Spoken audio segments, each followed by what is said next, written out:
नमस्कार, आप सभी का हमारे YouTube चैनल में स्वागत है। जैसा कि हम अपने YouTube चैनल पर डेली दिल्ली पुलिस तथा यूपी पुलिस से रिलेटेड मैथ के कुछ इंपॉर्टेंट क्वेश्चंस लेके आते हैं, उसी सीरीज़ में हम आज मैथ के कुछ इंपॉर्टेंट क्वेश्चंस लेके आए हैं। और जो हमारा पहला क्वेश्चन है वो हमारा ये है। एक चुनाव में 4 उम्मीदवार मैदान में थे, जिनमें से 3 को राष्ट्रीय दलों ने नामांकित किया था और उन्हें 2:3:4 के अनुपात में वोट मिले थे, और चौथे उम्मीदवार को 18,000 वोट मिले। राष्ट्रीय दलों के 3 उम्मीदवारों को कितने कितने वोट मिले, जो हमारे और कुल वोट हमें गिवन है 1,89,000, यानी कुल वोटों की संख्या हमें कितनी दी गई 1,89,000। तो हम इसका सॉल्यूशन देखते हैं। जो हमारे टोटल वोट हैं वो हमारे हैं 1,89,000, और जो हमारा चौथा कैंडिडेट है उसको वोट कितने मिले 18,000। तो 18,000 को हम इसमें से रिड्यूस कर देंगे। 0 0 0, यहाँ 1 बचेगा और यहाँ पे 7 बचेगा और यहाँ पर हमारा 1 बचेगा। यानी कि जो 3 उम्मीदवार हैं उनको जो वोट मिले हैं वो मिले 1,71,000, जो 3 उम्मीदवारों को 2:3 और 4 के अनुपात में डिवाइड हैं। तो हम देखते हैं 3 कैंडिडेट हमारे ए, बी और सी हैं, उन्हें जो वोट मिले 2:3 और 4 के अनुपात में मिले हैं, और कुल वोट इन्हें जो मिले वो मिले हमें 1,71,000। हम देखें 2 और 3 5 और 9, यानी 9 की वैल्यू जो हमें गिवन है वो है 1,71,000। तो हम 1 की वैल्यू देखते हैं, तो 9 से इसको हम डिवाइड करेंगे, 1 टाइम्स बचेगा 8 और ये 9, यानी कि 1 की वैल्यू जो आएगी वो हमारी आ जाएगी 19,000। और जैसे ही हमें 1 की वैल्यू फाइंड आउट होती है तो आसानी से हम बता सकते हैं कि उन उम्मीदवारों को वोट हमारे किस रेशियो में मिले और कितने कितने मिले हैं। जो रेशियो हमें गिवन है वो है 2:3:4। तो ए को जो वोट मिले होंगे वो मिले होंगे हमें यानी कि 38,000, यानी कि ये 2 की वैल्यू हो जाएगी हमारी 38,000, जबकि 1 की वैल्यू कितनी हमारी 90,000, यानी 1 की वैल्यू 19,000 है तो 2 की वैल्यू हमारी 38,000 हो जाएगी। उसी तरह 3 की वैल्यू हो जाएगी 57,000 और हमारी 4 की वैल्यू हो जाएगी 76,000। यानी कि जो 3 उम्मीदवार हैं उनको अलग अलग वोट जो मिले होंगे वो मिले हैं। ए को मिले हैं 38,000, यानी फर्स्ट कैंडिडेट को, बी जो सेकंड कैंडिडेट उसको मिले हैं 57,000, और जो हमारा तीसरा सी कैंडिडेट उसको मिले हैं 76,000, और बाकी चौथे कैंडिडेट को तो ये 18,000 मिले हैं। ये इस क्वेश्चन का प्रॉपर सॉल्यूशन है। Question number 2। एक आदमी स्थिर पानी में 6 किलोमीटर प्रति घंटे की चाल से तैर सकता है, लेकिन उसे धारा के प्रतिकूल तैरने में धारा के अनुकूल तैरने की तुलना में 3 गुना समय लगता है।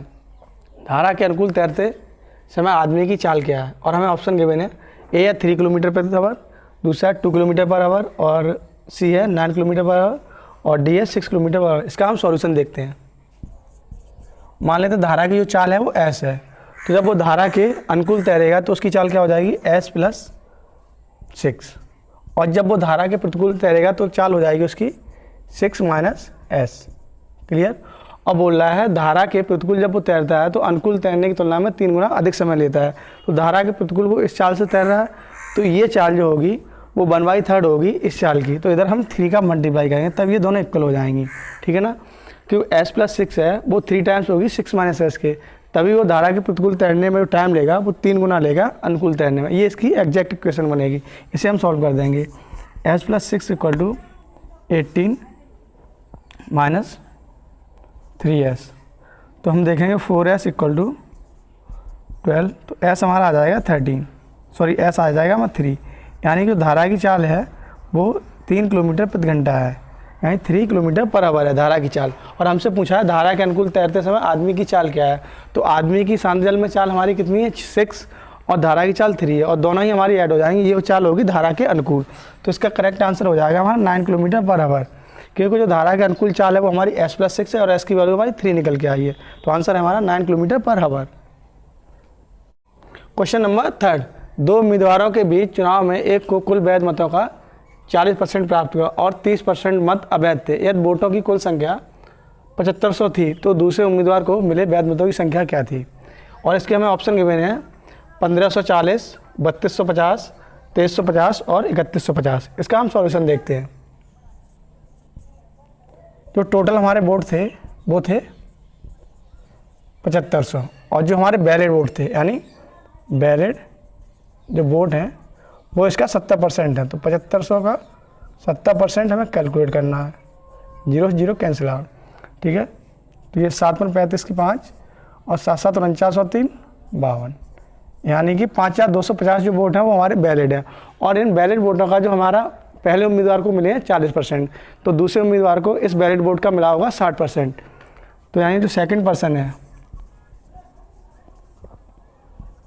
जो हमारा दूसरा उम्मीदवार है, उसको जो बैलेट वोट है उसका कितना मिला हमारा, यानी कि 5250 का 60%, पहले को मिला है 40%। तो इसे हम कैलकुलेट कर लेंगे, 0 0 ये कैंसिल आउट, यानी 525 का हम गुणा करेंगे 6 में, 6 5 30, 6 2 12 और 3 15 5, और यहाँ से लगे 6 5 30 और 31, यानी कि जो दूसरा उम्मीदवार है उसको वोट मिले हमें 3150। और जो पहला उम्मीदवार होगा तो हम उसका भी निकाल सकते हैं, 5250 में से 3150 को हम रिड्यूस कर देंगे तो दूसरे पहले उम्मीदवार को भी वोट मिल जाएंगे। तो इसका जो करेक्ट आंसर वो होगा, वो हमारा होगा 3150, यानी कि दूसरा उम्मीदवार है उसको जितने वोट मिले 3150।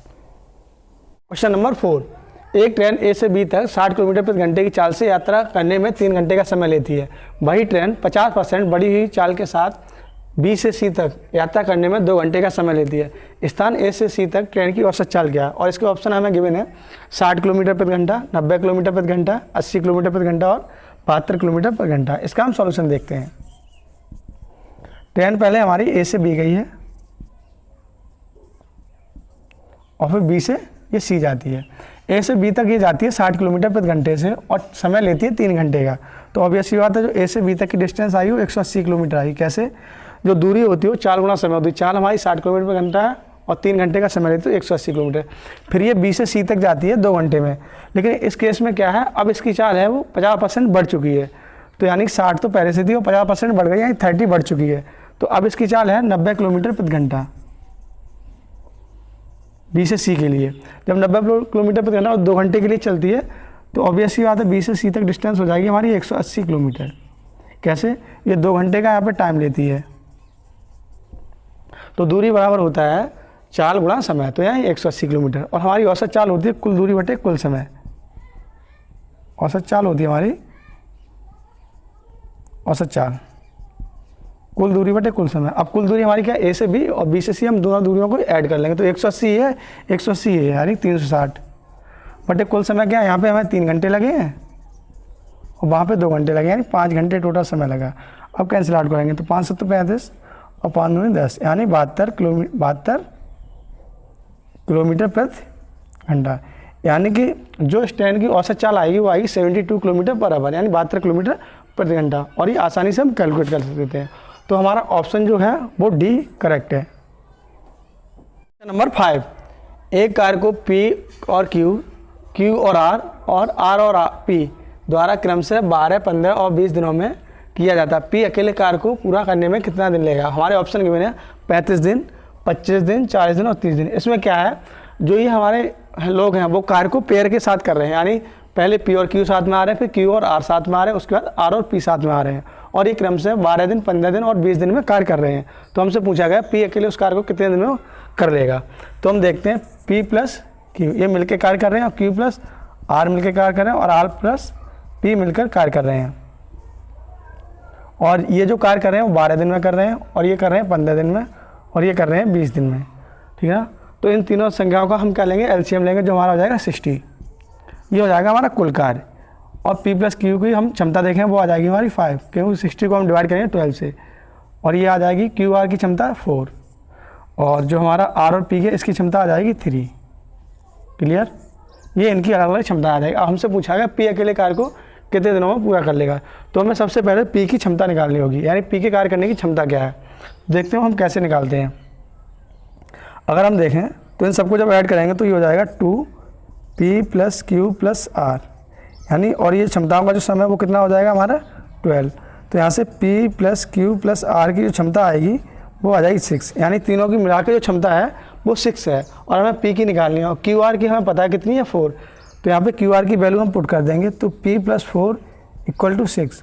तो p जो हमारा आ जाएगा वो 2 आ जाएगा, p की जो क्षमता है वो 2 है। ठीक है ना? और हमसे पूछा गया p कितने दिनों में कार्य करेगा और कार्य हमारा कुल है 60। तो p द्वारा लगे दिनों की संख्या 60 बटे 2, यानी 30 दिन। p जो है कार्य को 30 दिन में हमारा 30 दिन में कंप्लीट कर लेगा और आसानी से हम इसको कैलकुलेट कर लेते हैं। इसमें इंपॉर्टेंट क्या है, हमें p की क्षमता निकालनी है, वो हम आसानी से निकाल लेंगे। तो इसका जो करेक्ट आंसर होगा वो हमारा होगा 30 डेज, यानी 30 दिन। क्वेश्चन नंबर 6, एक 6 अंकों की संख्या 5z 3x 4y 7, 11 और 13 से विभाज्य है, तो x plus y minus z का मान क्या होगा। ये हमारा नंबर सिस्टम का एक बेहतरीन क्वेश्चन है। अब इसका हम सॉल्यूशन देखते हैं और ऑप्शन हमें गिवन है, ए का ऑप्शन है वो है 5, बी है 4, सी 6 और डी ऑप्शन है वो है 3। ये हमारे ऑप्शन गिवन है। इसका सॉल्यूशन हम देखते हैं। अगर कोई संख्या हमारी 7, 11 और 13 से विभाज्य तो ऑब्वियस सी बात है इनके एलसीएम, यानी एलसीएम से भी विभाज्य होगी। तो हम 7, 11 और 13 का एलसीएम देखते हैं, तो हम क्या पाते हैं, ये सभी हमारे क्या प्राइम नंबर्स हैं, इनका एलसीएम इनके मल्टीपल के बराबर होगा। तो हम देखते हैं ये 77 हो जाएगा मल्टीप्लाई 13 का मल्टीप्लाई 7 हो गया 91 की 1 और 13 का फिर 7 91 और 9 हमारा ऐड होगा, तो हमारा हो जाएगा 1001। यानी कि इसका जो एलसीएम आएगा 7, 11 और 13 का वो आ जाएगा 1001। और ये जो नंबर होगा वो हमारा 1001 से भी डिवाइड होगा। और 1001 का जो ड्यूअलिटी रूल है, यानी विभाज्यता का जो नियम है, वो ये कहता है जो हमारा नंबर 6 डिजिट का दिया हुआ है उसके पहले 3 डिजिट रिपीट हो रहे होंगे पिछले 3 डिजिट से, तभी ये विभाज्य होगा। यानी जो आगे की 3 संख्याएँ हैं वो पीछे की 3 संख्याओं से नंबर से सेम मैच करेंगी। तो हम देखेंगे यानी 5, Z और 3 ये मैच करेगा हमारा x, 4 और y से। तो यहाँ से अगर ये मैच कर रहा तो x की वैल्यू हमारी 5 आ जाएगी और z की वैल्यू हमारी 4 आ जाएगी और y की वैल्यू हमारी 3 आ जाएगी। यानी ये आसानी से हम वैल्यू कैलकुलेट कर लेंगे। और हमें पूछा गया x plus y minus z, यानी x plus y minus z की हमें वैल्यू पूछी गई है। x की वैल्यू हमारी 5 है, y की वैल्यू 3 है और माइनस 4, 8 माइनस 4 यानी आंसर 4। यानी इसका जो राइट आंसर है वो हमारा 4 है। इंपॉर्टेंट बात ये है कि हमें ये देखना होता है कि डिविजिबिलिटी रूल क्या कहता है। तो आसानी से हमने इनका एलसीएम फाइंड आउट किया, तो एलसीएम से भी ये नंबर हमारा डिवाइड होगा। और इसका अगर हमें डिविजिबिलिटी रूल पता है, विभाज्यता का नियम, तो आसानी से हम कैलकुलेट कर पाएंगे। और एक्स, वाई, जेड की वैल्यू फाइंड आउट करने के बाद जो हमें इक्वेशंस गिवन है उसका हम मान आसानी से कैलकुलेट कर पाएंगे। और ये इस क्वेश्चन का प्रॉपर सॉल्यूशन है।